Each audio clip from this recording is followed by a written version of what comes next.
Assalamualaikum warahmatullahi wabarakatuh. Perkenalkan kami kelompok 4 yang beranggotakan Deka Yuliana Audia dengan NPM 5021244, Putri Astuti 5021217, Claudia Trisna 5021245.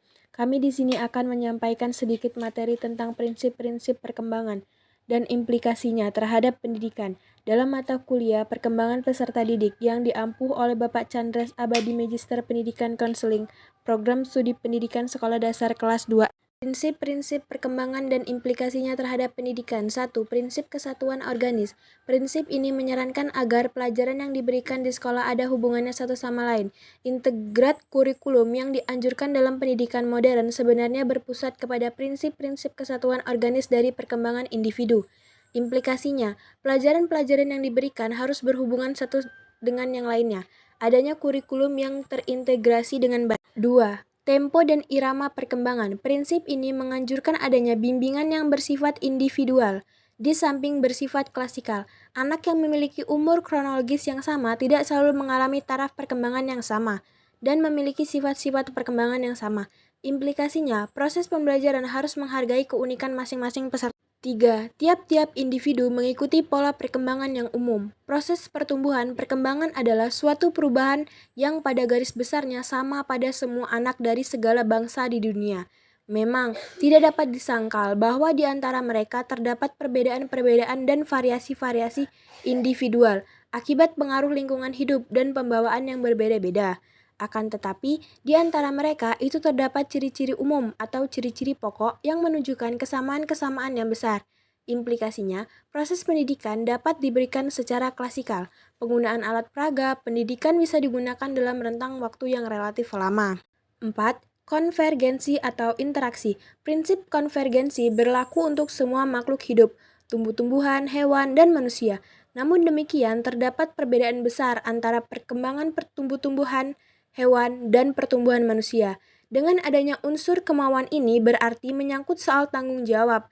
Artinya, bila tersesat, perkembangan manusia tidak dapat mengatakan bahwa itu semata-mata kesalahan pembawaan dan lingkungan hidup tempat ia dibesarkan dan dididik.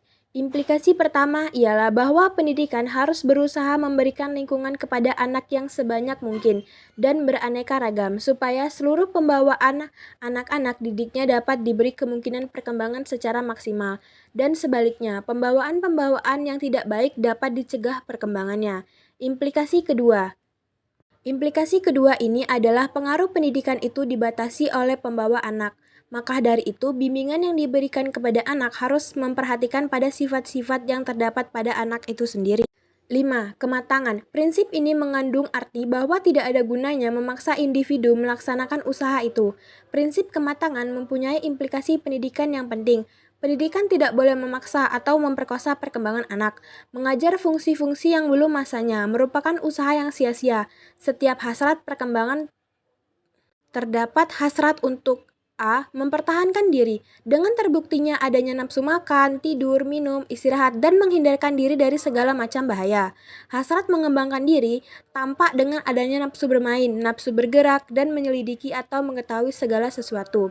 B. Mengembangkan diri, adanya keinginan untuk bereksplorasi, bergerak, bermain. Implikasinya, jalannya proses pembelajaran harus memperhatikan adanya hasrat atau kebutuhan tersebut. 7. Perkembangan mengikuti proses diferensi atau integrasi. Dengan bertambahnya umur, perkembangan individu akan menjadi maju juga, sehingga terjadi suatu proses diferensi dan integrasi. Implikasinya, proses pembelajaran harus memperhatikan diferensi dan integrasi.